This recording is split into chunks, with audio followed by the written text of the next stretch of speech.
Getting on stage for the first time, I was very nervous to begin with. Trial by fire here, throwing him into his first game against Bjergsen. It's a pretty tough matchup on the first date.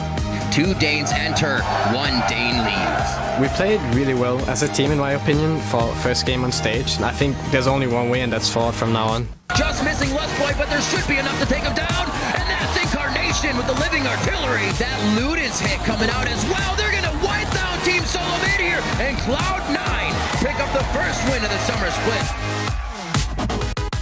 CLG's new mid laner, Pobelter. I have so much belief in this guy. I fully trust all my teammates. It's really nice to play on a team like this. Shifter gets his target. Now he's 1v1 Pobelter, but it's only a few shots for Belter to take those kills for himself.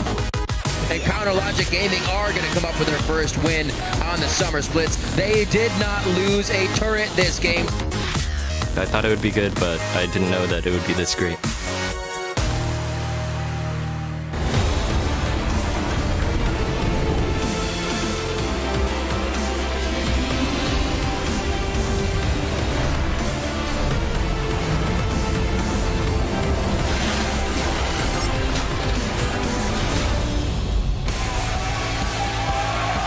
Welcome to day 2 of the 2015 North American LCS Summer Split, coming to you from our studio home in Los Angeles. Now the fans are pumped up here in the Golden State for another action-packed day of League of Legends. The crowd is hyped outside, as you see, and a likeness of our own Freak there. And here you're getting a look at Piglet and Xpecial in the locker room a short time ago. They'll have to go up against this man here, Maple Street and Slushy, heading to the stage. Big game here for them in Game 1. Hello, everyone. I'm James Dash Patterson. It's great to have you with us once again. And joining me on the analyst desk to share their insights are Aiden Zyrene Moon, Joshua Jatleesman, and David Freak Turley. Good morning, gentlemen. Good morning. It's noon. Every time. Learn how to you can't just let me have the good morning. It's morning somewhere. Good. Yeah, Hawaii. That's also true. Thank you Yes, very it much, is morning Jat. in Hawaii. Thank you. I appreciate it. Well, it's impossible to draw Geography any boys. conclusions from just one day of action, but what conclusions can we draw from our first day of action? And don't worry, nothing you say here can come back to bite you later in the split, I promise. All right, great. Incarnation is either overhyped or needs room to grow. I'll leave it open for interpretation. A actually pretty bad performance as far as first games in the LCS go. Got absolutely styled on by Bjergsen.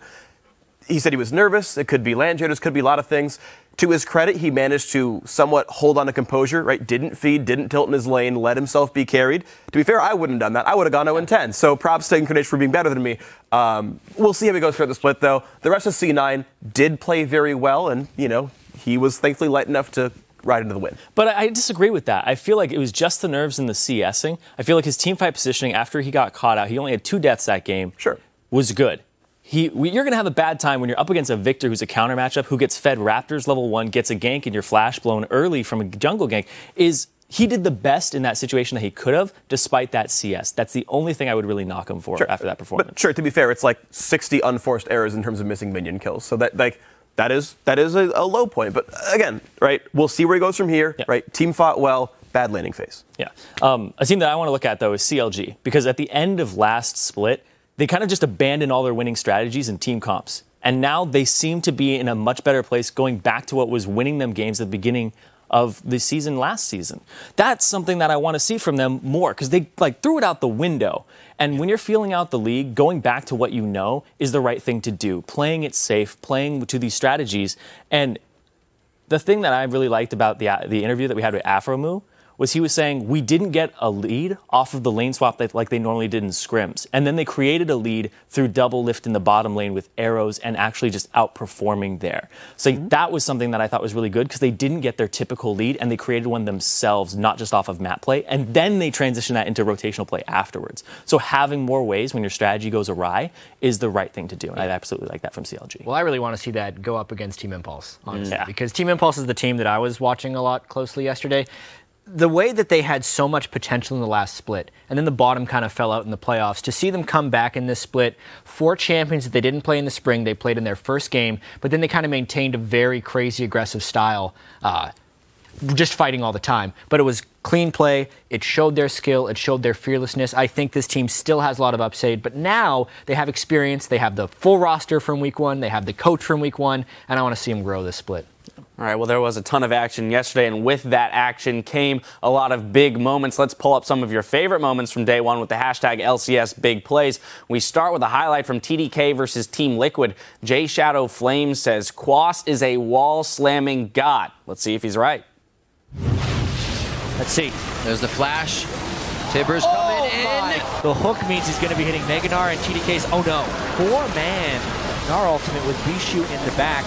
Was to the hands of Latman, who just came up from being dead, and he wants revenge. Oh my God. 4-man Gnar ultimate into the wall, into this. Quas again, almost with a perfect bar, ready to Gnar out, and he gets activated actually by that Rumble ultimate. They are flying right through. He tries to throw everybody against the wall. 3-man technically. Only a 3-man. Oh, yeah. I thought it was a 4-man. I just realized it was a 3-man because Seraph is like walking back out of the pit. This is Quas's moment, man. Sorry. He led not so big play anymore. Yeah. But anyway, I really like that second one because as soon as he got like those extra items to give himself that magic resistance, he was able to create an advantage in a situation where they were actually a little bit behind at that point in the second one, where it was like, oh God, my team's dead. I'm 1v4ing. And then he's like, oh, I can get some kills here. I can make a little comeback and salvage the situation. Yeah, Quas definitely coming up big for the team yesterday in that game. But the one big play to rule them all came from Enemy versus Gravity. The base cannon writes, Otter with the happy feet on Vayne. Here it is. Body drop forced to run. Otter has joined in. Move forced to flash away from Baron. Body drop goes down. Anox gets a kill, but it's going to get traded back on. But the Vayne cleanup is here. What can he actually kill? Goes for Hanser. Takes a lot of damage. TP comes in. 2 more hits will kill him. There's flares, there's the slowdown, there's the kill on Nakeen. That is an ace for Enemy Esports. I'm TPing. Nice, dude. Nice, dude. Keep going. Good job. Nice. Good job, guys. Good job. Drag it. Push There mid. we go, boys. Otter, push top. Otter, Get top. That's the enemy. I gotta say with full confidence, Otter is one of the best 2 Vayne players you guys have seen on camera in the last 25 seconds. Oh my God. This is Otter's moment. You just did everything in your power to take that away from him. No, that was absolutely great by Otter, honestly. It's I disagree. I feel like Altec's a better Vayne than you are. Well played. All right. Well played. But Freak slides into the top 3. As far as the clip goes, though, to be completely fair to Otter, like, you could like nitpick so many things in that one, like, oh, but he could have like chased Hecarim down sooner. The thing is, you've got to basically predict whether they're going to get attacked or whether they're going to run away. So like a tumble backwards when Hecarim leaves, like, oh, I'm not in range anymore. So like you could like point out these like mistakes, but he's just trying to read the situation. Honestly, did very well to stay alive, #1 gold and 80 carry. So I mean, I gotta say it was a good fight by Otter. If he tumbled forward, it may have made them back up further away from the teleport. So sure, right, and then Rumble Rumble backwards seemed to be the best option there. Absolutely. All right, well, the mechanics are on point there for Otter. Then let's see how those big plays affected the standings. We've got half of the league tied for first, who would have guessed, with 1 win each, including newcomers, Enemy Esports. Then tied for 6th place, each with 1 loss, our Gravity teammate Dignitas, TDK, and TSM. We'll see how that changes after our 5 games today. We're starting those off with Team Liquid versus Team 8. After that, Team Dignitas will challenge Cloud9, followed by Team Impulse versus Counter Logic Gaming. Now, before we hand it off to our casters for Game 1, we want you to cruise over to Twitter and share how you show your team pride. Send pictures of your teammate murals, your double lift cosplays, or share some snapshots of those homemade TSM action figures that we know you have. We want them all. We're at LOL Esports, and use the hashtag LCS so we can highlight a few of the best later in the broadcast. But now, we're wasting no more time here at the desk with petty discussions about who's the best in Vayne. We're going to send it over to the caster desk to set up for our first game. Thank you very much, Dash. And while I'm sure me, Kobe, and everybody else would love to watch you guys for another 10, 15 minutes, we do have games to get in. And I am Rivington Biz in the third, along with Sam, Kobe, Hartman, Kensler today to start off the second day of the summer split. How you feeling, Kobe? Great. There you go. We're about to hit the rift for our first match of the day. Team Liquid versus Team 8. Both of these teams, I wouldn't say both, one coming off with a win yesterday and hopefully keeping that momentum. Yeah, in their first game, Team Liquid were able to take down TDK, but they did make quite a few mistakes, and they looked a little bit shaky. You know, Xpecial in particular shared some of his frustrations on how they performed on Twitter, but 2 players that definitely showed up and performed extremely well were Quas and Dominate. We saw the Quas montage already. He got off to a really strong early start, 3-0 off of his teleport, which propelled him into a very strong late game where he dominated with all those multi-man ultimates. Dominate as well had a really strong game, getting there for quite a few counter ganks just in the nick of time, and his Gragas ultimates also were very, very accurate. Right spot at the right time, and this matchup history has this matchup has some history, if you will. Words are easy. We'll get through this day. If we look back at the spring split, yeah, right. It was Team Liquid that knocked out Team 8 out of the spring playoffs. So Team 8 may be looking for some good old-fashioned best served cold revenge here. That's true. You know, Team 8 will also be looking to rebound after that disappointing first game. Yeah. They were thrown off by Impulse's fast tempo game. We talked about Quas's Gnar. Cali Trolls also played Gnar, but it was into Yasuo, which has emerged as this niche counter pick, and he was not able to come back from that really rough early game matchup. But one player that stood out for the team, not surprisingly, was Slushy. He had himself half of the team's kills on Ziggs, and he put up a valiant effort trying to help the team get their first victory. Always seems like a guy they can kind of get on his shoulders when they need to get through the game. He was the one that made big moves versus Team Solo Mid last split, so we'll see if he can keep doing it, as you said. And as Team 8 prepares for today's game, Porpoise says they will have to decide on a tactic to deal with Team Liquid's carries. Yesterday, both Piglet and Phoenix looked really strong, and they're going to be a big threat in our game, so we might want to shut them down or avoid them altogether and try to play on other sides of the map. So we might make some counter strategies to that, or we're going to try and put more pressure on their lanes and try and shut them down. Very interesting. We might run away. We might try and shut them down. And it's interesting as well because they don't mention Quas in that, which was a huge factor for Team Liquid. It'll be very, very surprising to see if that's somebody they don't focus throughout this game. Let's check out the starting lineups as we get into it. On the blue side, it is going to be Team Liquid. That's Quas in the top lane, Dominate in the jungle, Phoenix in mid, with Piglet at AD carry and Xpecial at support. And on the red side, it's Team 8. Up top is Cali Trolls. In the jungle, Porpoise, mid Slushy, AD carry Maple Street, and support Dodo. Strong games looking for the top lane, as we said. For Quas there, they'll probably look to get him something strong to start it off once again, now that they're going to be on blue side here, and just kind of roll with the game. I don't think they have to pull any punches off the start. Team Liquid should be able to play this nice and easy. Yeah, one thing from yesterday, our first day of the North American LCS split, I noticed Kalista was banned or first picked in every single game. I do not expect that to change here. Teammates, they talked about the threat of Piglet. Definitely going to ban that champion versus Team Liquid. Don't think they're going to let that one get through. So at this kind of point in time for the LCS players, why is Kalista fitting in so well with these compositions? Not only because of her really strong laning phase, but she can snowball very quickly as well. She's an AD carry that brings both a lot of damage as well as utility. Her ultimate brings quite a lot of utility from the bottom lane, allowing for a lot of engages, and it makes the lane really safe too. So it's hard to target the bottom lane because you can use it as a saving tool for the support and pull them out of danger. Right, get them right out. Actually waiting quickly on getting Piglet a new headset right quick. His mic wasn't communicating as well as he would want for the teams, and that's something you kind of need in game. Team Liquid has been doing a lot more communicating with Piglet lately, and he has been vocal throughout these. Also, talking about Kalista a bit in that bot lane, it did get Xpecial and Piglet into some trouble yesterday as they disrespected the lane, and they kind of got hit for that in the counter gank themselves. So we'll see if they've righted that ship a little more composed in lane and giving respect to their laning partners. Right, and the thing is the reason they got ganked is because there's so much threat with the Kalista Annie lane. Right, yeah. That's the reason that So they first picked it. Yeah, so Xpecial, he's always been known as a support that's very cautious. And that was one small time when the jungler was able to out-mind game them. Jat pointed out during the game that their jungler was just seen, up in the jungle. And so he took a very out-of-the-way route down to go gank them and, capitalized on it, caught Piglet and Xpecial off guard. Really strong move by the jungler. I feel like that might be something that can happen today as well. Maybe not taking Team 8, for their full potential. Porpoise can definitely still make some moves out of the jungle. He's one of the, I would say, better junglers, but I definitely like keeping an eye on him. He was I don't know, outspoken with his picks at the end of the year and kept kind of with what won the games for them. And he was always a star player. So looking at Porpoise for me in the jungle here, as Porpoise himself is looking at the carries, is looking at Phoenix and Piglet, making sure they can kind of get shut down. It'll be interesting. Sounded like there was a little lack of focus in his pip shot. Yeah. There's so many carries on this team. Maybe we'll shut them down. Maybe we'll just work shut around this them. guy down.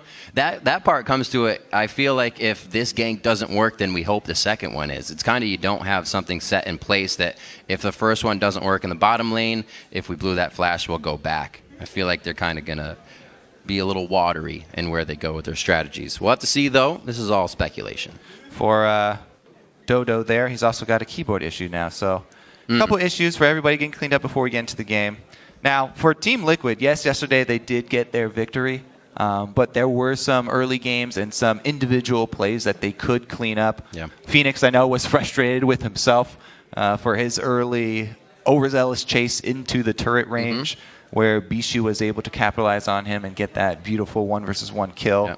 Special talked about the frustrations in the bottom lane. A few things that the team probably talked about with Peter over the night to make sure those would not happen coming into today.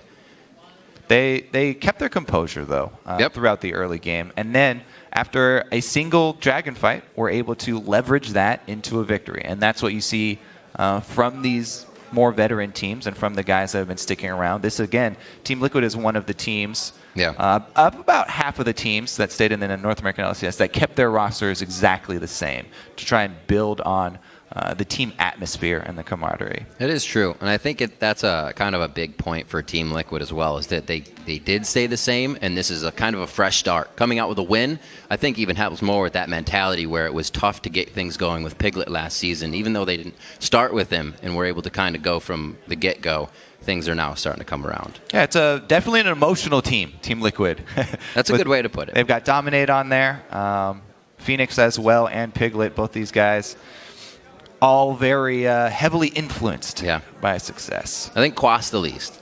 Yeah, he's Quas. pretty much okay with everything. He'll smile sometimes when he gets like legendary or a pentakill in a game, but it's got to be something that's up there. Right now, he's smiling already. That's as animated as I've ever seen Quas. He's thirsty. Must take a drink. He's ready. He's getting ready to be Quas in this game, though.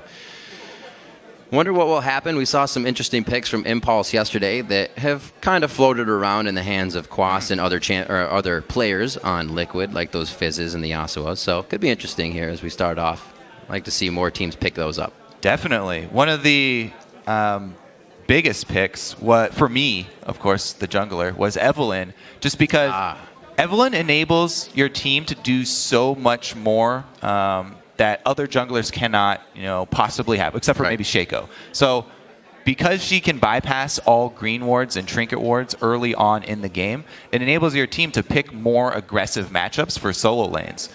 Because there is that constant threat of where is Evelynn. Also, jungle has always been this game based around information. Information is basically the most highly valued commodity for junglers, and Evelynn gives away the least amount of information. You have to get very deep into her jungle, place wards to actually figure out where she's been in the last 30 seconds, and then you're supposed to use that information to extrapolate where she will be for the next 30 seconds.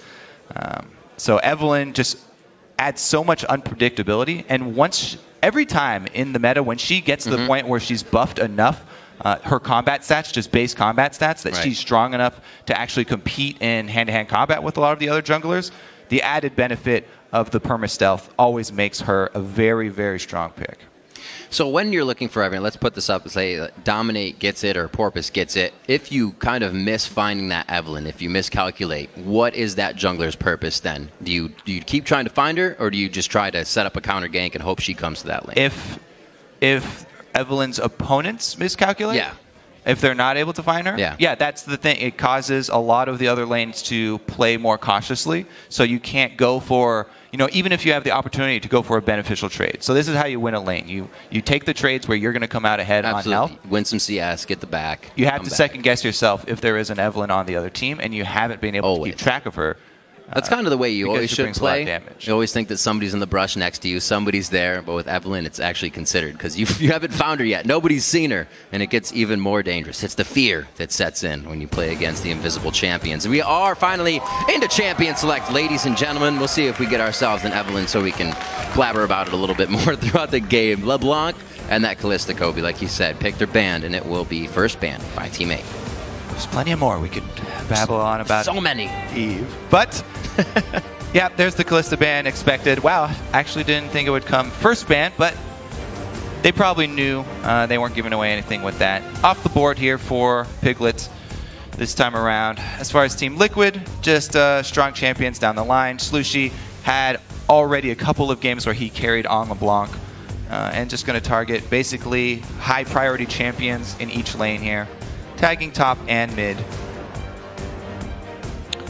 Same thing goes for AD carry and jungle. These are basically just the super strong champions of those roles. So nothing really given away by either team as far as what team strategy they're going for so far. A Hecarim band as well as Urgot. Had a little Hecarim yesterday up in the top lane from Gamsu, as well as some of that Urgot coming out. Not today, though. Gragas will be banned. The early game jungle gets hit a little bit. We'll see if Rek'Sai gets taken out as well. So nobody gets a jungler. And he does. Dominate will not get that. Favorite of Porpoise as well. Okay, so there are still some strong Cinder Hulk options left up there. Nunu, of course. It's a crowd shouting Gnar. They want Quas to have another repeat performance, and definitely was noteworthy. Calitrol definitely has a very flexible champion pool, but I don't know how much, if any, he's practiced the Yasuo Gnar matchup, which the longer you look at it, just looks better and better. So I don't know if yesterday. Yeah, if this wrinkle that has emerged causes teams to not continue to early pick Gnar. It was definitely the weight and the consideration. They chose not to show too much with the Thresh pick, but they do get a special something that he wants. Yep, pretty safe pickup down there. Gonna have the Lantern ability also for the Special Porpoise or Special Dominate combo when they go to try and get Vision down. Dominate also has recently been opting more towards the farm and counter gank style of jungle rather than the more risky early gank level 3 package jungling, because you can get a large reward early on if you get one of those successful early ganks and really set the tone for one of your lanes. However, we've seen several times in a couple games yesterday where the junglers that went for the early ganks unsuccessful and then were consequently behind a bit in farm, down a level. Every level does count for jungling. Yep. And there is the Sejuani, another one of the Cinder Hulk junglers still left on the board, just fine. Good bit of beef there picked up already by Team 8. We'll see what they can do with that. Yep, strong team fighting for them. They've got plenty of engage tools already for the squad. Will probably complete a Righteous Glory on one of the two as well. So Team 8 already able to force fights. Let's see what Team Liquid want to answer with. If they want to actually double down on a team fighting composition and try and out team fight them, or if they would try and opt with a split push here, try and get Quas to that sort of split pushing Jax level that we've seen from him before. It's been a while though. There's the other Cinder Hulk. Would that be an Azir as well if this Nunu comes in? I wouldn't want to show, but maybe pick it up already. The Nunu is being hovered. You were talking a little bit about junglers making scary moves early. We did see a lot of yesterday's games become a team's advantage out of the mid-game fights. Yeah, something we also saw yesterday was a Nunu team lose 5 dragons in a row. That's something you don't see very often. Dominate, always got to keep this in mind. Whenever he plays Nunu, this guy likes to go for very early dragons and barons, not just dragons. So keep your eye on Piglet's build as well. Either there's a top laner or an AD carry that builds Blade of the Ruin King. Dominate will go for an early baron, try and sneak it from you. So keep your vision up in that area of the map. And then even earlier on, going to have to watch those dragons so they don't get out of control. Hovering over a Varus, I would actually love to get one of the Varus mid picks in North America. You know, we keep seeing it in Korea, and you see it in Europe. But the early power spike of the Pope champion, not going to happen. Not going to happen. The Aurelia and the Graves picked up, however. Maple Street going back to that Graves pickup he loved so much at the beginning of the spring split. And Cali Troll says Aurelia. Yep, just more team fight AD carry here. Yeah. AoE to go with their AoE. Aurelia, though, Cali Trolls, this is a champion that was banned against him for so long. Last split, almost every game for Team 8. Cali Trolls Aurelia was banned. They're going double AD. And now he's going to take it into the Rumble. Rumble doesn't really have too many bad matchups, doesn't really have any that he loses very heavily. So pretty much all of them are definitely easily swayed by jungler intervention. See if Cali can manage his health well. It's always the thing with Aurelia to try and get just low enough to grab your stun before chugging your potions and going offensive. Liking that Azir wall a little bit more possibly, or locking down the champions that would be diving in on you with a gaze. Looks like they'll choose the Cassio and the Sivir, a little bit of engage or disengage if they want really throughout this fight. Yeah, more team fight. So it looks like they've decided to call Team 8 on their team fighting strategy. Yeah. Both teams going to go with a lot of AoE. Significant zone control for both squads at the moment right now, actually. Team Liquid with a slight advantage in that area. I'm going to go ahead and say it's not Rammus in mid. So the Azir pickup actually looks pretty good right now if Slushie has put in time. You got a lot of time to fight in the back line with that front. That's for sure. Maybe an equalizer would give him trouble, but it looks like they're going to go with Vlad in the mid lane. Not something we've really seen too much of. We only had a day of play, but we didn't really see it too much at the end as well. It was only picked a few times. Yeah. Still, however, works quite well, scales quite well. Vlad, definitely very common for the mid lane, really sustained beast. Yeah. The early levels could be where he loses his ground. Cassiopeia, very high damage output, just pure DPS, can definitely out DPS Vlad. So anytime that Phoenix challenges and feels like he has enough map pressure to push up in the lane and go aggressive, Slushie will have to respect it early on. Just trying to farm up and sustain until he can get to that point, right? With where he's got low enough cooldown for his transfusions. Get back to that level 9, and then he can fight a little bit. Still becomes very difficult. Going to be a great game. A lot of AoE stoppage coming from the junglers here. You got a Nunu on one side for Dominate, Sejuani on the other, so these fights could change real quick once they start. And like you said, Kobe, both teams bringing a fight composition to the table. Peter and Matt, coach respectively for Liquid and Team 8, shaking hands before they head to the back and leave it up to the players, because that's all there is now. The teams are loading into the game, so tell us who you think will take the W. Tweet hashtag TLWin or hashtag T8Win to @LOL Esports. We'll be tallying those up throughout the game. Interesting to see this. Maple Street back on Graves. These are going to be some explosive fights. And we are going to be onto the Rift in just a second. Second day of the summer split here in the North American LCS, and we are ready for the first game of the day. I am very excited for these top laners. Let's see if we go into standard lanes, because both Cali and Quas, just as players, love to be in the position to carry a game. They are now on champions that give them the tools to carry the game. It's almost like see if they can pull it off. The meta's shifting in a way where they can be more and more free with their picks up top as well. It's going to be an interesting split. Yeah. This game will show us a little bit of that. With the prevalence of all these tanks coming from the jungle as well as from the support role, top laners actually trending back towards DPS options. Cali going to get the first slap. He can't even keep the Flame Spitter in range. He's Trinket Ward dropped. That is an extra resource that he will not have. Hey, that's a hard one to pull off, actually. It is. Well placed. Talk about the mechanics of trying to get Trinket's wards over to that brush. That was like on point. I think he just did that to show Cali that he could. It's actually really difficult. You have to get it right on the other edge. If it's not over 50% over the wall, it'll bounce back to the wrong position. You make it sound so easy. It's not that easy. It's really not. All right, back to the mid lane. Slushy's showing off a little bit on his soapbox there as he dances around. Wards all up and down the river, though. It looks like nobody's really gotten any deep, but we will get these lanes matched up. Get a lot of action out of the mid lane.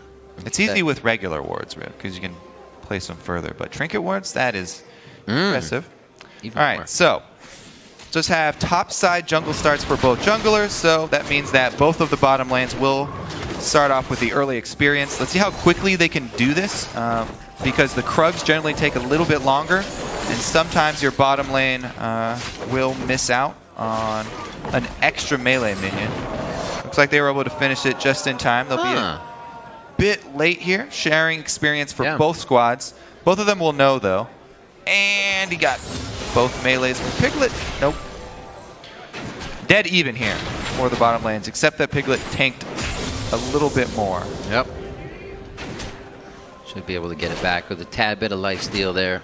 Oh, wait, did Special got the big one, so he 2'd first. I thought it was going to be the hook into lane, but a little too much crowd control and burst coming from the first shots at Maple Street and Dodo. They can't act on it too quickly. Yeah. Being down the level with the minions pushing against them, that hook means nothing except increases his accuracy stat. That's a nice grab on the boomerang there. Didn't lose any to that last caster minion. So Piglet, even though he had to stay back, still picking up most of these minions and still has some of that wave. So he's not really that far behind, just hasn't picked him up yet. Top lane, Cali Trolls and Quas are going a bit aggressive on each other as you see the HP there. But hesitate now as the minion wave gets just a little bit bigger. Dominate as well. Both junglers ending on the bottom side. Nunu should be able to get the crab if there is a fight over crab. Nunu has... Oh, so hard to last hit of the turret with him. The advantage there. Yeah, he's going to get constantly shoved in. As we said earlier, Cassiopeia has control of the lane. Also, I like what Phoenix is doing. You know, he trinket wards the top side, hovers on the top side. Oh, Porpoise in does not decide to flash to connect that assault, and it looks like they're just pushed off a little bit. Nothing too big used for the gank there. Xpecial's flash is down though. And that's not too bad for a Thresh Sivir lane, especially since they're already pushed in. Xpecial can just play behind Piglet now, and they can rely on both Spell Shield and Lantern. Piglet there with some good reactions, predicting a buckshot, able to get the mana back. But another early gank. This is the second time that a 3.5-minute gank has been targeted at the bottom lane of Team Liquid. Yeah. This time around, it does not cost them because they were actually letting themselves be shoved to the turret. Yeah. A little different of a situation for him on that one. Quas is overheated, and Cali Trolls walks away. Or not overheated, but in that extra damage area for his heat bar. Cali Trolls is trying to work that perfectly. Now he overheats as they go back and forth in this top lane. The vote heavily favored for Team Liquid here. We'll see if that continues to work. Definitely an established team as they placed third in the last split. Yeah. And Dominate says, mine. Thank you very much. It's gross watching people eat in front of your face, and it leaves his mouth open. Especially if they make noise. He just like slobbers on it, so it's bad. Nothing that you can do as an enemy jungler except for watch him take your camp. So Dominate going to counter jungle both the large raptor as well as the Krugs away from Porpoise. Try and deny Porpoise that early level 6 on Sejuani. Keep his experience down. Also, sometimes it forces him... There it is. Forces the Sejuani to go for a more risky early play because there's not enough of his jungle to farm. So Piglet's definitely starting to fall a little bit behind in CS. That level 1-2 that they had, he's never really gained that HP back that he fully took from the Krugs. Yep. Maple Street, Porpoise, and Dodo definitely working that effectively. All of these dredge lines have hit nicely. And Piglet's forced to take a bit of damage. We're hoping he can probably get one of these out for a spell shield soon. Yeah, and look at the positioning here, too. Even without the engage, Dodo moves up to the side to try and threaten Piglet and make him think twice about these. Ooh, CS. Good pink ward here from Team Liquid, and Dominate is in the area. think Porpoise may have done this just at the right time. Teleport's Not enough ready. on Piglet. They're getting hit up. Teleport already coming in from Quas in the top lane. Does he get stopped? He does get stopped. That's a dive in by Calitrolls. The fight's just in the bottom now with the guys that are here. Nobody else to enter this one. Piglet still somehow living as they micro each other in and out to take that damage coming in from Team 8. On the chase. Oh, the ultimate and the pool, the troll pool. Slushy's alive, but he is definitely taking a lot of hits. 55-30 in that lane. Yeah, it's going to be hard for him to CS at the turret right now because he's so low, and Phoenix does have Ignite on the Cassiopeia. Has to respect the Ignite summoner spell here from Phoenix, and Phoenix able to deny him further. Oh, D's. Where do you want CS? You want to move up? He gets a few off the back end there. At least he's getting the melees. The casters should be able to make it to him. And Piglet is still kind of holding on here by a thread in this lane. Yeah, all of these little things that Team Liquid are doing during the laning phase, earning them a significant gold lead without an objective taken. Teleport advantage, though, is really the big consequence of all of that action down bottom. And it's going to be up to Cali to make something happen with that teleport discrepancy. Board games. Looks like Maple Street may have a final back here, unless he decides to stay. Emo Plague onto Phoenix. There's a flash. Stretch line hits. That's going to be Porpoise. Still has charge to pop him if he needs it. And they nicely get that over to Slushy for first blood. 7.5 in. It's got to be some miscommunication right there. When the lane, see, the bottom lane knew that the Nautilus was roaming because the bottom lane went aggressive. You saw them go extremely aggressive onto Maple Street to try and punish the roaming Nautilus. But they didn't tell Phoenix that the Nautilus was roaming, it looks like. And he gets collapsed on. Everybody converges mid. First blood for Team 8. And that brings them just back to almost even in gold because of how much work Team Liquid were previously doing in the laning phase. And you can see Special kind of taking action now. He puts a forward ward over by the blue. That's a good grab and could easily be a kill if they got the last few hits. The dash out from Maple Street. He could have flashed in the end. And Team Liquid does not tunnel on the kill, seeing Dodo there. Good choice to stay back. It's just Piglet trying to pick up this CS now and get back in. Not too far behind. The great equalizers, Riv. Usually it's the jungler. This time it was the support as well as top laner going for the gank. But that's what keeps these matchups in check. The matchups where, yes, Cassiopeia should have a huge advantage over Vladimir early, should bully him. You have to expose yourself by going up in lane and either ward or have better communication so that you don't get punished for that positioning. Yeah. It's almost one of the things you're not expecting, right? Is your lane's going so good, it's going so good, and then somehow 3 people are in your lane, and you don't have that winning matchup anymore. He's still doing all right, pushing Slushy back into his turret. Speaking of equalizers, does he get all the minions? Pretty close. He might have. I don't think he missed a cannon there. That's heartbreaking. Scumbag turret. That's all that top laners live for in the early game. Get that cannon. But you always miss it for some reason. Special misses that one. Wouldn't have gone to anybody else with the relic. Here comes Piglet back into lane. So now we have BF sword to BF sword. More damage here for Piglet actually in the longsword before he decides to go for boots. Really relying on that ultimate if there's any type of engage. Dominate here. Timing the second blue buff spawn a little bit slow. Doesn't look like he's going to be able to punish Porpoise as he heads down bottom. But that's where his head's at, obviously, with the Nunu. Counter jungling, #1 priority. Now he'll know the third spawn of the blue buff, though. Obviously, it's not that big of a deal for Team 8, but it would be nice for Liquid to have both blue buffs. If you get one on Sivir and Cassiopeia, your wave clear is insane, your shoving potential is ridiculous, and you can melt neutral objectives. Cassiopeia, as we said, one of the highest pure DPS mages in the game. If they're able to chain blue buffs for her, not only do they have that, but they also have a Nunu. So that would pretty much guarantee a lot of neutral objective power for Team Liquid. Taking over that title up from Rise as the machine gun mage, at least if somebody's poisoned. Level 8's going for a do-si-do here in the top lane. Transcendent Blades taking Quas down to about 75% HP, but it doesn't look like he has to be too afraid of the engage here from Calitrolls. Should be a back for him on that clear. We'll see if he gets closer to his Triforce with a Sheen. And Quas has done a really good job. Calitrolls has got a lot more assistance from his team in the top lane. Quas backed off accordingly each time, has not died, has not lost too much health on his turret, and done pretty much exactly what you expect from the top laner, receiving that much attention. You see a little bit of love from Dominate on the Dragon. Actually was able to see what Porpoise knew, where their wards were. Also was setting down his own, but Porpoise, having vision of that, makes his way back over and makes sure Dominate does not get that freely. Possibly having something here in the bottom lane. Slowly waiting it.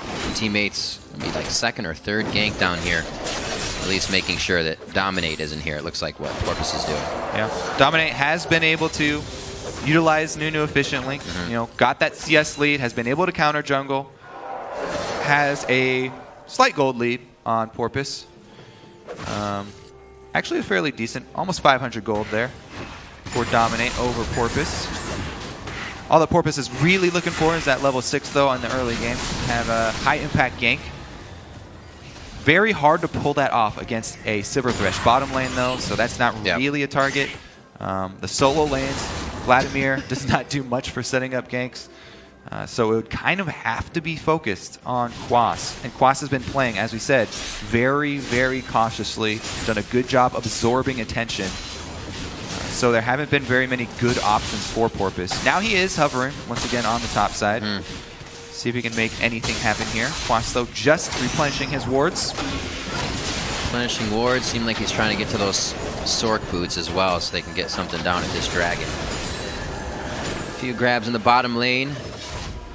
Both teams just seem to be playing quite safe here, or at least dancing around each other well. They've gone for the engages, but both are able to disengage before too much trouble comes. Wow. Slushy, because he is holy up against a painful mid lane, has rushed the Spirit Visage on Vladimir, which is a good item for Vladimir, but not necessarily...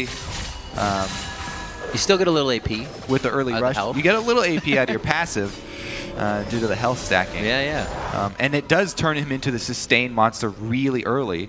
So if the game just continues as farming as is, then a good early buy for the rush there, just because he'll be able to hold some pressure in the mid lane. He cannot, teammate cannot afford to lose control of the mid. Dominate constantly moving back and forth around mid to keep up the vision pressure, because that's really where Team Liquid have a lot of kill pressure, is the Cassiopeia lane. Now he's completed the Abyssal Scepter, so magic resist on both mid laners, and it'll probably just be a lot of farming. Slushy has to keep an eye on whether the fact of Phoenix or Xpecial's Ignite is up as well, because that'll just kind of take him out of the game real quick. That was as his ultimate. A necessary ult from Porpoise there to get out of that situation, and it looks like teammate lost a little bit of ground there. Liquid tried to capitalize, but they're able to recuperate. They may signal for Dragon here. Now, nobody got killed, but they burned several summoners, plus the ultimate from Sejuani. So Vladimir goes down, Sejuani flash and ult both down, plus low health. And as we said, Cassiopeia plus Nunu. Dragon is trivial. Very interesting from Quas. Has the Merc treads on him this game, but he's still coming down from the top lane. Teleports up. He's going to go for the long walk, though, and it looks like Team Liquid is just going to get this one out of pure vision coverage. Honestly, Sejuani with no flash, no ultimate, and only a Cinder Hulk adds little to nothing to this fight. So zero pressure coming from that. They'll just continue to farm. Teammate make the right call. They lost too much on those small skirmishes, and they lose to Dragon for it. Quas teleports back to top, which is why he ran down quickly, stopping Cali Trolls from negating that farm and trying to proxy it out. Making sure Quas loses a lot, but he has gotten pretty much all of it. With a few of his back and forths, or at least the back and forth in that lane, 136 to 110 between Aurelia. So Cali Trolls doing pretty good. We'll see if the shot calling from him later can still be on par and keep them in this game. 155 to 120 is kind of where that deficit is made up in the mid lane CS. And Phoenix is just going pretty hard right now on Sushi and has not given up. Here comes the blue buff. Since Cali is going, you know, he's got the Trinity Force Rush. He's a very strong split pushing threat, and he does have the teleport advantage. So Team 8 at this point actually want to keep Cali isolated. They don't really want to have him group up. If they can keep him isolated in a side lane, pushing with his teleport for as long as he can, and have the rest of the team stall, they can slowly gain advantages on the side lanes, because Aurelia, even Aurelia, when they do group up in the 5 vs 5 here, has to deal with new zone control, giant equalizer from Quas, and then there's the counter engage of a Cassiopeia and Thresh, both with the box and the Petrifying Gaze. So would be able to get a lot more advantage if he can stay isolated up there. And they have the wards for it too. Even Callie's placing another one for himself, but he's got 3 right across that line to keep him safe up there and on an island, all he wants. Bottom lane getting a bit of focus here. Going to see Porpoise run in to dominate. They're on the either side of the wall. They want to make a play with the teleport advantage, it looks like, and turn it into a 4 vs 3. Dominate, though, protecting his jungle well. He's constantly kept up the outer ring of vision. So he's got an early alert system and not giving up any territory on their side of the map. Very calm farming game from both these really team fighting oriented squads. And has prevented letting all 5 dragons go to the team is Nunu. So it's good. Got first dragon, already prevented. Going on 18 minutes into this, Cali Trolls looking to get a bit of aggression on as he sees Quas just about to overheat. Very well played there. Only knew he was going to take a bit of damage to trade back and keeps those little edges in lane. Slooshy here again, meeting 3. It's a crowd. He's got his own other 2 in the bottom, clearing out a pink ward. So both teams privy to the knowledge. Transcendent Blades almost taken down Quas, and he blows the flash as well. That teleports down, so he's not able to get back here. Yep. Exactly as expected for Cali. He's able to get the isolation he wants. 1 vs 1. Trinity Force versus the Rumble. Boom, gets the kill. And he got the flash out of Quas. So that's going to be either the turret going down or a significant amount of damage on the turret. With Trinity Force procs as well, he might even be able to just take it off that single kill. Yeah, so he's going to big pick up there for Team 8. Cali Trolls making that Aurelia count, showing why it was banned against him so often last split. Very true. Oh, Piglet, close to getting hit. Wait a minute. Lantern all the way out. The Thresh Express. A little bit of depth charge on the way for Taxes. And they're able to go back to the turret here. It may just go down. They don't have really any cavalry, but Quas, the teleport as well, just above from Cali Trolls. This could be an extended fight here, Kobe. And I wonder who's going to come out on top. Right now, it looks like the Team 8 HP bars are on top. Dominate's going to try to end the fight, hitting up Cali. That kind of kills out his damage if they can keep that snowball on him. But it looks like Quas just coming back up is about to go back down. Another nail in the coffin coming in for Team 8. And now they're going to get Dominate as he puts himself in, getting a kill for himself for the retribution, but still goes down to Cali. 4-0-1. And 0 Cali Trolls on the Aurelia. Also, he didn't have to use his teleport before getting the outer turret. So he got the turret, bought the home guards, teleported in, and made the play down bottom. This is the teammate that we talked up at the beginning of the year. Cali Trolls from the top lane, creating plays for the rest of the team. Slooshy, as we see, just mad farming. I thought it was going to take him a little bit to get here on the teleport, but he's here instantly. Yeah, so he got the home guards on his back. Now, this was actually really well played by Team Liquid and decent by Team 8 because they didn't know that Thresh was there, so good escape. Here's the turn, though. They don't expect the home guard Aurelia. You can see the teleport channeling right now. He comes all the way down from rafters. And so even though Quas is there, which is what triggered Team Liquid to go for the re-engage, for Xpecial to actually go for that hook, it has equalized very quickly by that teleport disadvantage. They didn't keep track of the teleport from Cali or didn't think that there were deep enough wards from Team 8 to pull it off. Well, good hits by Team 8, but now they're being pressured quite hard in the mid lane. Phoenix dives right in. They throw Ignite down as well. Slooshy will get hit up. Somehow they pull him out of the fire alive. New snakeskin for him. He's allowed to go for that move because they see Cali top. They're like, you know what? He just teleported on us. Moly. There's no way that Cali's going to come into this fight. Make it happen right now. Cali's the one with all the gold. He's the Fed member on the team. Let's fight them while he's not there. Exactly what Porpoise was talking about in his little feature before the game. If somebody's extremely strong in League of Legends, you try and fight away on the other side of the map from them. Good job by Team Liquid forcing that while Cali was top, and they grab the turret answer on top of the double kill. Definitely a fight they needed. You can see Cali is about 2.5 or 2.2 thousand gold ahead of his laner. Not really helping out too much there. They are going to be able to go back, possibly get this dragon. They are looking at the mini-map. They have no contest coming in from Team Liquid.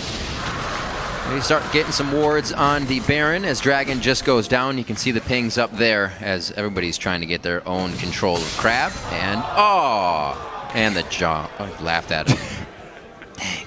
The BM is real this week. You're allowed to do that if you steal anything jungle related from Nunu, especially as a top laner without smite. Okay, yeah, okay. It's allowed to go for it. Dominant had just gotten the crab cake though. Took a bite of it. Little bit too low. So where are we at in spike items? Looking in the mid lane as we see Phoenix and Slushy. Did get that Will of the Ancients on top of his Spirit Visage, so he's some crazy sustain now from that spell vamp, as well as a bit more AP to finally start doing some damage, but that Saracen Brave is already finished on Phoenix. Yeah, you know what's curious for me? The sort of selfish build from Porpoise, instead of going for magic resist aura for the whole Just team, the Aegis, yeah. He's going for his own personal magic resist. So he's going to be able to go on the front line here, but there's all this flat reduction and flat penetration in the Rumble and Cassiopeia builds that's scary for the rest of his team. Yeah. If his squishies do not build their own magic resist, all this flat reduction and flat penetration is really going to pay off. Quas can have... Yeah, you're going to want to run away from that one. Oh, the pain is real, having to use Absolute Zero to keep Piglet safe. Cali Trolls cannot contest that. There's the ultimate, the Glacial Prison, locking up Xpecial. Dominate just makes it out with a sliver of HP, and the chase may be here. Phoenix coming across the side, and the team knows it. They want to try to cut him off, and it looks like they may be able to pick that up now that I thought he was going to get pinched in by Dota or Slushy as well, with that turret health being so low. Yeah. I mean, I don't see why they wouldn't. You got to be careful about setting up those brush attacks. Yeah. Oh, Phoenix is making a kill out of it. Nobody's got turret damage going down just yet. Whoa, Quas comes in. He's now in a 3v1 situation, forced to flash. And the team is still trying to fight Cali Trolls on the top side of the map as Piglet goes at it with him for a second. That turret's already taken a lot of damage. And Team 8 is just making some moves right now. A lot of just high abilities, ultimates, flashes, and summoners are needed to stop this from happening from Team 8. Yeah, really taking advantage of the lack of organization on Team Liquid. They set up this sort of one-man AD carry ambush in the top lane, and Xpecial, Dominate loses most of his health bar, and Xpecial ends up going down for those sins on the chase, and Team 8 pretty much just capitalizing on some wonky plays here from Team Liquid. Phoenix then staying by the very low health turret, and Quas, pretty much all of Team Liquid are in panic mode, trying to save members of the team that have been caught. Definitely different from their fights yesterday when they could force fights on their own terms. Quas would always be there when his bar was about to hit on Gnar, or they could possibly take a fight. Here, a lot of that is the disengage. They're using Piglet's ultimate to make sure they're safe in these fights and not being the ones engaging. So trying to bring a team fight comp to Team 8's team fight comp isn't working out yet. As a result of the sort of split decisions from Team Liquid, Team 8 a fairly substantial lead now, and they can actually use this time to get down their deeper ring of vision so that they can do things like bait neutral objectives. A little bit early for Baron because that does a significant amount of damage at this point. But they do have a very strong split pusher. This is basically just what Team 8 want. They've got an Aurelia who's already fed and has teleport up. All they have to do is create that pressure on the bottom side, slowly gain advantages. 213 now to 205 for the 80 carries. Maple Street is up to his Phantom Dancer, using that true grit, I guess, for his own magic resistance. Hasn't built any yet. not too afraid of it.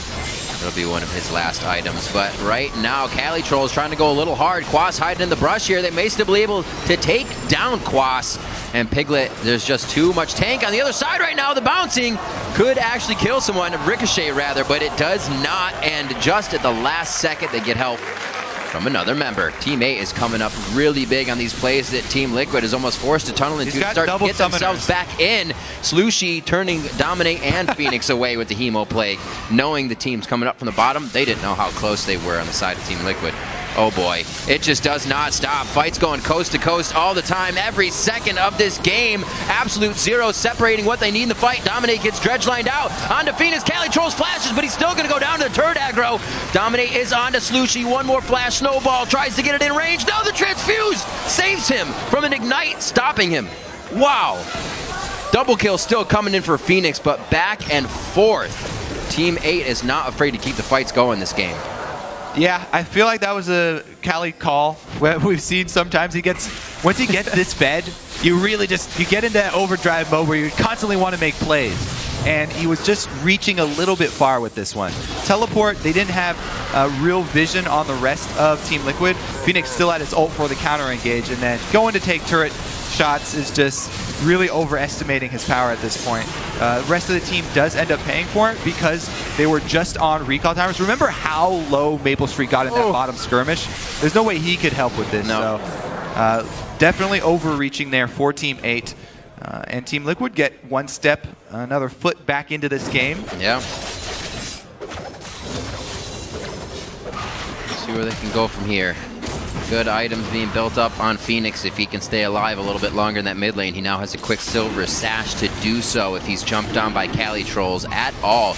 That, it pretty much Porpoise, but he shouldn't be in range for that at the beginning of the fight. We'll see. It's going to be tough. Teammate has a lot to get these fights started, and Cali Trolls usually doesn't care. He'll just start the fight. Look at that respect from Teammate for the new Cassiopeia ability to burn down Baron. They pull off of Dragon just because a couple members of Team Liquid are up there, and they barely have vision. You have to be very careful always against Dominate. He really likes going for those early neutrals. And Teammate, they're able to chase him off and then return to the Dragon to clean it up. So safe play there, and Teammate are able to secure the neutral. Not too much pressure being put on the Dragons just yet. We're only at 3 total in the game. 2 for Teammate, 1 for Liquid. These things are going to start slowing down with Cali Trolls going back to the side lanes here. We'll see what the 4 members of Team 8 can start to do as a group. And the reason why Porpoise was going with his more selfish Magic Resist build is because he's got Dodo rushing the Aegis. He's got the Magic Resist Aura for the team. So Locket already completed for Team 8. That is going to be really big for them. Bunch of Magic Resist for everybody. Going to help out with the flat pen builds. He's been everywhere, pulling up the dredge lines to get the kills, so why not? The game started to flow perfectly in that kind of favor for them to buy items. Now we'll see if they come into play exactly how they want. Not really been any flanks, just straight up fights. Cali Trolls catching somebody out in a brush. A few of the previous fights were Team Liquid thinking they could take what looked like 1 member of Team 8, but it then became 3 or 4 members as soon as we have Cali Trolls teleporting in and Dodo coming in on his mobility boots. So slowing it down here for Team Liquid, making sure that Quas has Cali Trolls. Maybe they can get a good fight out of Phoenix and the rest of the team in mid lane. Yeah, that's a really good point. The Wombo from Team Liquid still packs a lot of punch, even though they have Magic Resist Aura. Yeah. If you stack a good equalizer on, a Petrifying Gaze on the back line, Team Liquid do have a fairly strong combo they can pull off. Definitely advantage for Team 8 though, and they have to control the vision. That's all you really need to do in these team fight versus team fight matchups. If they can do a good enough job of sweeping through the jungle, lining the corridor with wards, and they will be in a very good position. Slushie first to level 16 right there for the Vladimir, and a little bit of the Baron bait. Like we said, at Maple may get some magic resistance last, but he actually gets some now, and then a little bit more even for Porpoise. They're really adding on to synergize with that Locket. They have not sniffed out that one ward. It's a good place. It's like one of those wards you place where like this probably won't be sweet. Oh, he's got the Oracle Lens upgrade. Does he see it? Team! He saw it. Team up! They're on to Special. That's a pretty good engage, but that's a choke point. I'm sure TSM will remember this one. Slushie's getting hit up now. It looks like Teammate's able to break that choke point before Team Liquid was able to do enough damage, though. Cali Trolls back and forth onto Special. Actually uses that as his exit now. Special almost gets ticked down there as Piglet comes up big with the ricochets and a huge front line, keeping him safe in the fight. Ooh, Quas going to be careful here. Cali loves the 1 versus 1. Not going to happen this time, though. All right, so this is going to mean, you know, control of the map here for the time being for Team Liquid. Since they're AD carry at full life 2, they might be able to grab an objective on top of it. Very big win there. The corridors. You were just talking about it, Rip. The Cassiopeia and the Rumble inside one of those jungle corridors. And they pull off an upset for the team fight. Also, what helped Team Liquid there is that their front line. Cali's got his eyes set on the AD carry here. Doesn't really want to mess around with Special. Does he? All right, goes for the support kill instead. Got him, coach. All right, so flash teleport used there. Cali Trolls actually can't engage on too much more now. Maybe that's because they're going to force the Baron? I mean, no, that's kind of been what he's using to get in. I'd say go all or nothing on the AD carry there, because if you get that support kill, you burn your flash for your support kill there without, you know, Dragon being up. But if you get the AD carry kill, he doesn't kill your support. Oh, the RNG gods not looking upon Piglet for that last auto attack. Could be getting Cali Trolls, though. Great spell shield. He did like a no-look there on the dredge line. Picks himself up a double kill. And now they're on to Slushy, letting the tank walk around perfect. Micro by Liquid in that fight. Whoa, things go from bad to worse for Team 8 here. Team Liquid might be able to burn down that Baron. Half mana on Phoenix. They've got the DPS. Do they have the confidence, though? Porpoise has the Sejuani ultimate ready. Maple Street is alive. If there's a 2-man squad that can pull this stop off, then these are the 2 to do it. Just giving the jungler a little bit of hell here, Kobe. Put him in the box. Make sure he can't get to Baron. And now he's going to pay for this little roundabout with his life. Porpoise goes down, trying to get vision, trying to get a timer.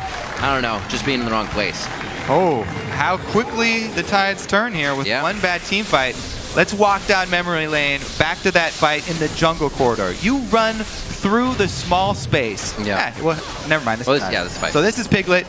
You killed my support. You left Piglet alive, so he's going to take vengeance for his supports. Take down Dodo, and a really good zone there from Dominate setup, so that Cali took the majority of his health bar just walking away through the slow field. And then very easy for Team Liquid to clean up because all of their DPS is there ready to capitalize on the zoning from Dominate. That's the other thing. So I was just about to go back to the very first team fight in that area.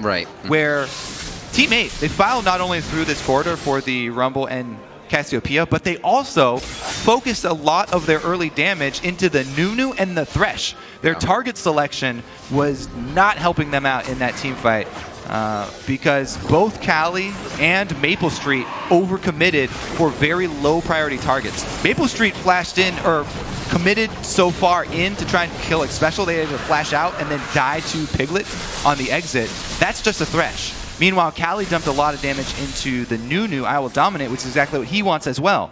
So pretty much the perfect fight there in the jungle for Team Liquid to get them right back in this game. Now they've got Baron buff, they can easily siege up and knock down a bunch of turrets. And without getting pretty close to the waves, Team 8 does not have a whole bunch of wave clear. So it's going to be difficult.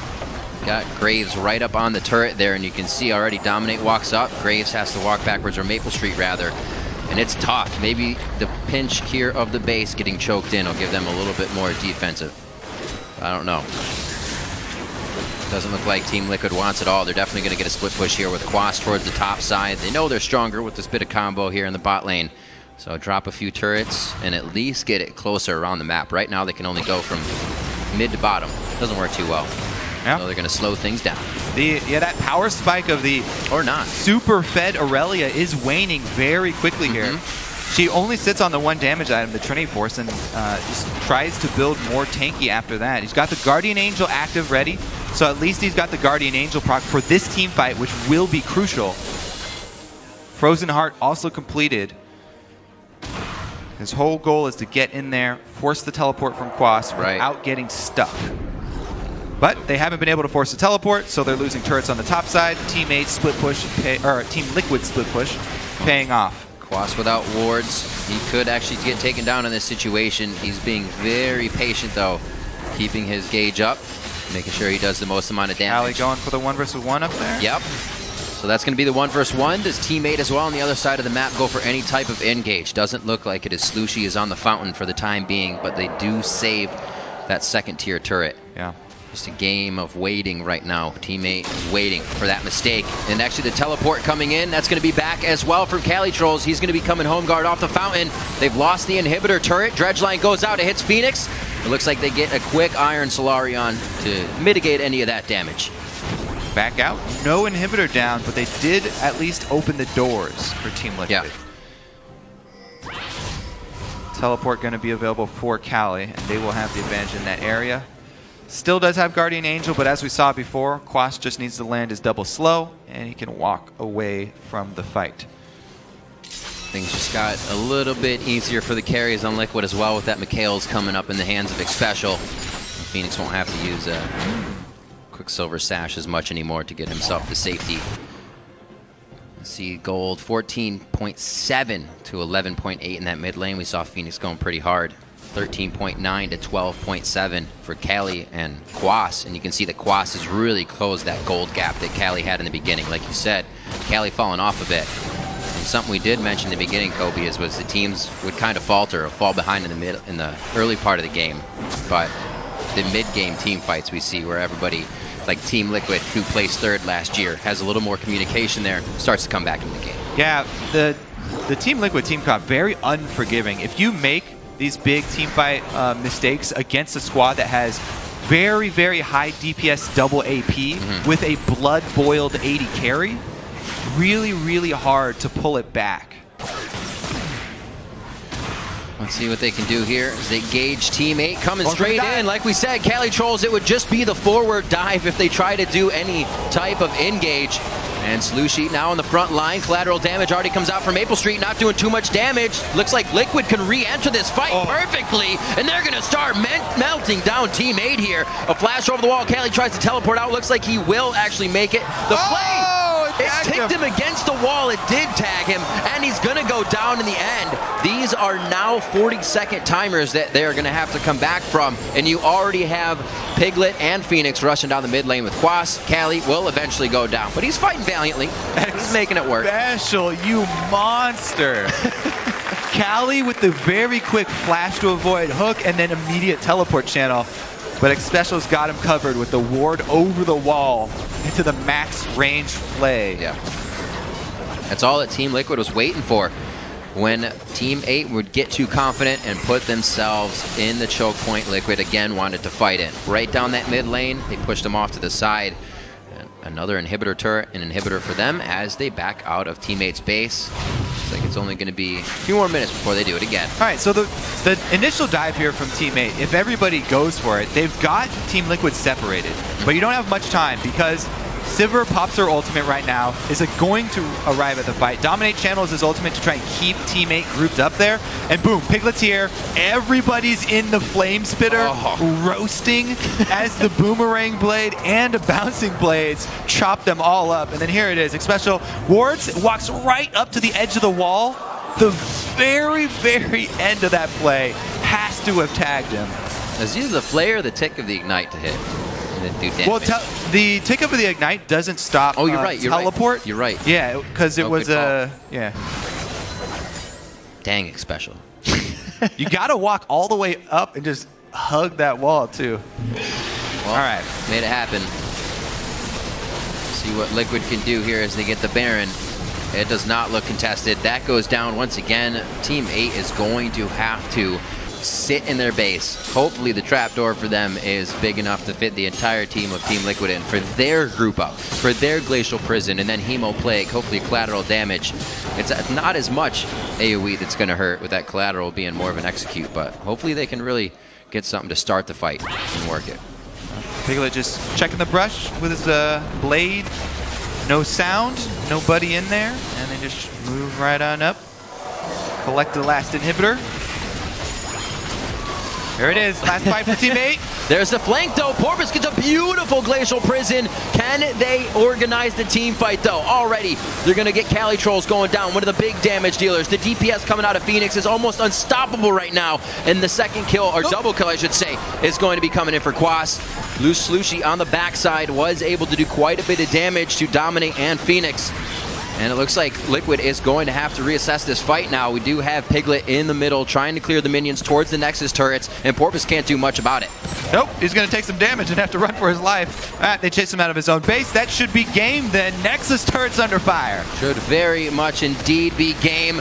Porpoise trying with the team at one last attempt. A great Glacial Prison engage, but Team Liquid was able to walk around it, figure it out, and pass the test. Slushy puts on the Zanyas as the Nexus goes down. He will go as well. 41-18 on the clock, and Team Liquid take down Team 8. A little scary in the beginning for Liquid. Well, a lot of back and forth. A couple of questionable team calls from both sides. And Team Liquid, once they get that final burst of gold there, that one good team fight close to the Baron, able to take control. 1, 2, 3, Team Liquid! Team 8 with very strong early game. A lot of the times we saw them fighting, it would be Cali, kind of around a turret that was already falling, so that's the turret they got, and then they kind of wouldn't get more out of it. They'd always almost pause after fights. Didn't have the waves to push up more, didn't have everything at that time in the game. The fights were great, the timings of those, and the kills they were allowed to get as well. It probably made Team Liquid fall on the back foot for quite some time, but the strategies were there. All it took was Team 8 walking into the jungle, and Liquid was patient enough for that to happen. That's one big thing as well. Yeah, what a good early game from Cali, able to get to his Trinity Force on time, use his Trinity Force right as soon as he got it. Pretty much 30 seconds after, gets his solo kill on Quas, burns the flash, gets the tower. He knows it. He had control of the game. Such an good early start, but you can't make too many mistakes in the LCS. Expect to take home the victory. Looking through these as well. And maybe playing a little harder on him as well. You know, he takes it to himself that a few of the calls throughout the last split as well were maybe a little too overzealous. He got the team into trouble sometimes. And that on that last play could have been it. They were taking that second tier turret down, and they dove onto the steps. That was the fight Team Liquid was able to flank them on and that they were looking for. So maybe once again a little too overzealous in the play. The team was on board though, and that's still a good thing to see, is that everybody is following those calls. Sometimes Team Liquid here, they just don't work out. Second victory for them. Absolutely, feeling very good about themselves in the opening week. Hey, it's not too crazy, man. Don't take it crazy. Like Dominic said last. You're right. They did start out last split with 2-0 as well. So Dominate, it'll be hitting all the naysayers on Twitter. It's like, you guys 2-0'd again. Be like, no, it's all right. But still, control expectations. They deserved it. Definitely an early game for them to look at. The first time they lost the early game, I think it was just coming out, obviously not respecting the team they were playing against at the time with subs and whatnot. And then you see the second game, still a little bit early game falter. But when it comes to the communication, they're much more on board with Piglet now, and the fights are happening way different than they did in the spring split for Team Liquid.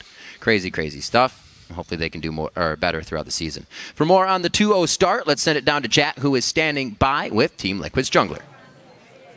Thanks, Riven. Yes, I'm with Owl Dominate. Dominate 2-0. The game was a little close at times, but how does it feel walking out of the first week now, at least undefeated again? I think it was good. I mean, we didn't play a perfect week. We had a lot more mistakes than we expected, but I'm proud that we were able to come back in games. I know we struggled with that last split, especially with like having 2 Korean players. Our communication's better now to the point where we can actually come back in games. We actually can take good fights when we are behind. So there were some good, but if we can just clean up our early game, I think it will be really strong. And actually, talk to me a little bit about how that is happening now, because you say last split you guys had trouble coming back in games. What's the main difference within the game, communication-wise, that's allowing you to make comebacks? I think there's just a lot more trust with our shot calling or like what we want to do. Now when Expecial and I are making calls or Piglet's making calls, we're all buying into it and we're all like on the same, we're all on board with it. So when we have a situation like they're funneling into us, we know our win conditions, we know that we need to like kite back in that game, and we're able to actually strategically play the game, where before we kind of just like all run into them and die, like no matter what. So yeah, I definitely think that it's just more trust within our team. and this obviously did put you guys to 2-0. Last split, you guys also started 2-0, and then you ended up having some struggles in the next weeks. So now, knowing you're 2-0 with some performances you're not necessarily that happy with, how do you prepare for the future weeks and not have a fall off? I think we just try to get better every week. I think we might like scrim some of the like middle tier teams, because I think something that we did is we scrimmed a lot of C9 and TSM, and I don't think that gave us the best diversity in terms of knowing what other people play. We kind of all have our same like meta between TSM, C9, and us, and we don't get to see things like the Aurelia, for example, and just some of the other niche picks that other teams are playing. So I think we just need to diversify our scrim partners, and also just be ready to adapt in-game when they do something that we're not expecting. Well, thank you very much, Dominic. Congrats on the 2-0 week. That Aurelia was pretty strong as well. Let's send it back to the analyst desk to take us more into the game. Thank you, Jatton. To that point of the Aurelia being very strong, it wasn't enough to win the game there for Team 8, or at least not in the way that they played the lead that they had built themselves so early on. Well, first I want to talk about how they got that lead. Because the bottom lane, they shoved up. Calitrolls was in base with home guard. That was a premeditated plan that they were going to go forward. The Nautilus ultimate, the Sejuani ultimate, the Porpoise dive. Very well-coordinated dive. Liquid went back into that, but Cali's still sitting on the fountain with home guard saying, I'm going to wait for this play to happen. And he TPs to the ward just in case they decide to run back up. And then he comes in and picks up those kills. That's how they got that lead, was a like planned out split push kind of like strategy where you TP in and you pick up the kills after your bottom lane hit or you committed to a dive. They didn't continue that strategy, though. Once he got fed, they're like, let's group and fight, which is the wrong way to do it. Yeah, absolutely agree. And I do want to sort of talk like a little bit more about the Calitrolls Aurelia and sing his praises a bit. I mean, this guy solo killed Quas. Like, Aurelia was one of the most target banned champions of the entire NALCS split back in spring. Like, Calitrolls Aurelia is one of those few target bans you always put out there. And it was weird hearing Dom say, like, we're not used to those weird pocket picks like Aurelia. It's like, dog, everyone in Spring Split knew that. Like, I guess just people forgot or something. So I think we expect to see the Aurelia ban come back in for Calitrolls just as a general trend throughout summer. He's clearly very successful on the champion. But as you were talking about, playing around the game properly, I mean, Team 8 just made so many really awkward, boneheaded decisions. And I don't think I can put it all in like, well, when Nien's there, he talks a lot and it's going to get better. Like, they would just like pick fights where Maple's clearing a wave bot lane, a wave that you should clear, and teammates like, yeah, we're just gonna like go 4v5 you mid, like no big deal, like it's the right choice. So maybe he'll say like, don't fight, don't fight, don't fight. Yeah, I mean, you shouldn't need that, to be completely fair. But yeah, okay, maybe Nien will help it a little bit. Either way, unfortunately, a lot of really sloppy choices by Team 8 that put Team Liquid back into the game. Yeah, let's jump into our first replay, which is 30 minutes into the game. Up near that Baron side, this is an example of Team 8 saying, hey, let's fight. We're always happy to take a fight, and it does not work out for them here. Zyrene, I'm going to give this one to you. Let you take it away. Yeah, the weirdest thing about this is Team 8, they have the lead. They're trying to bait Baron for the few minutes before this happens, and they haven't completely cleared it. Team Liquid gets some sneaky wards in there, and then Team Liquid is like, we have a composition that wants to fight you in choke points. Come to us. Both teams are trying to get the other one to come to them, and Team 8 are the one who make the first mistake. Because Dodo goes too far forward trying to get vision off the area, which is a little too far up anyway. That vision is not contesting the area of the Baron and stopping them from like not going into the pit. So the hook comes out for an X special. Dodo, he does go for an ultimate, but look at Calitroll's position. He goes off to the left, and right there, the ultimate comes from Nautilus, knocks 3 people up, and the ultimate from Sejuani only hits X special. Nobody else is hit by that CC, and it's layered anyway. Calitrolls is not able to take advantage of the Hemoplay because he's off on the left side where you saw him running around. So all this damage is going to come through this as we continue to roll the clip out. You're going to see Quas gets out of that, immediate equalizer to zone off that choke point. Phoenix throws his spells down, and now Calitroll shows up to a fight to try and salvage the situation where his team is already in a huge losing position. Dominate runs at Maple Street in the backline, slows his attack speed, slows him, forces the heal out of him, and just runs back into the fight. Because late game, if you don't snowball your AD carry, you don't snowball your Aurelia and end the game, this Nunu is going to make them absolutely useless because they're so auto-attack based. Yeah, you take your most fed champion there, Aurelia. swing them around the outside of that fight. He's not doing damage that entire time. He did pick up the only 2 kills there for Team 8, but they were last hits. All of the damage that was dealt in that fight was from the rest of their more underpowered members. And what's crazy about that fight, though, is this was still when Team 8 was ahead in this game. Xpecial actually played that fight incredibly well. So, you know, a lot of vision, right? 10 champions running around, particle effects everywhere, and he's like, okay, Aurelia's coming. Toss the hook, buy some time. She cues in, flay her back out, buy some more time. She still picks up 2, and like, Xpecial's got 12 health, Quas is below half, but of course, enough time was bought. So even those little things like just the mindfulness of Xpecial like helps salvage that situation. And the start still of the play almost carry the fight. Where he starts it with a hook. He starts it with denying them from getting rid of that vision, and then he just one-man Sejuani tanks the ultimate. Like, Xpecial is definitely a big MVP of that fight. I was going to say, Xpecial was an MVP of this game, just mechanically as well. We're going to pull up our second replay that we have, which is just a stellar play by him individually here. We replayed it in-game. We're going to do it again. We'll just roll this out right now. It's just so beautiful to watch, because this... Callie, 1, 2, 3, boom. Backwards flay. Flay originates from the back of the cast. If Xpecial had done that the opposite direction, which is the easier way to do it because your mouse cursor is on the person when you do it that way, he had to put his mouse cursor the opposite direction of Calitrol's, make it start from the back. After placing a ward, too. Exactly, to interrupt it. That's absolutely incredible he's able to do that. I'm pretty sure he was like, all right, let me just sit here, line this up with my spells, and... Let me get out the protractor and the straight edge. Like, that's the kind of stuff I did in or the not grade, casting. and it took me like 3 minutes to do it right and draw it out. Yeah. But right there, if he had started the other way, Calitrol's would have finished the TP.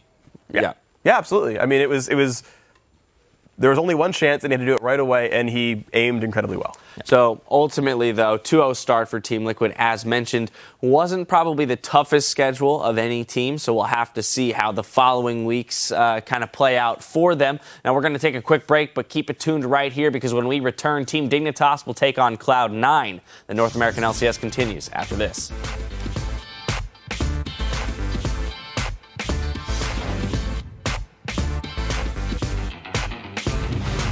But we still have to be careful in the early game to fight when we're strong, fight where we're strong, in the right area and at the right times. We should win. All right. Good luck, guys. Love you. But now they're being pressured quite hard in the mid lane. Phoenix dives right in. They throw Ignite down as well. Slushy will get hit up. I'm stunned. I'm coming. Just keep running, keep running. Keep running. Do you have stun? Go. Nice guy. Nice job. Baited, baby. They're on to Xpecial. That's a pretty good engage, but that's a choke point. I'm sure TSM will remember this one. Slushy's getting hit up now. It looks like teammates able to break that choke point. I'm coming. Got Graves slowed. Just kill frontline, We'll snowball through the fight. We'll kill them all. Okay, good. On the really flash. Okay, go mid. They're going to get Calitrol's going down, one of the big damage dealers. The DPS coming out of Phoenix is almost unstoppable right now. And Team Liquid take down Team 8.